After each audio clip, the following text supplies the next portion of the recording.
আমাদের back to লাইফে স্বপন কুমার দাস উনি তো উনি ওনার প্রবলেম গুলো নিয়ে এসেছিলেন, তো সেগুলো কি কি চেঞ্জেস হয়েছে আমাদের ব্যাক টু লাইফে এসে সেটাই উনি বলবেন।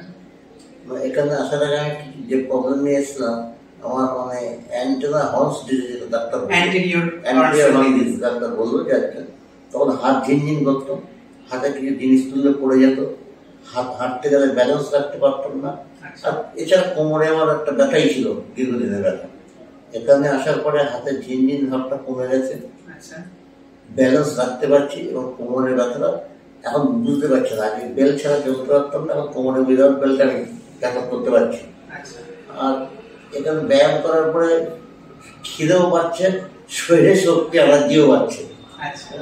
ওভারঅল এখানে এসে অনেক ভালো আছে। Thank you. হ্যাঁ।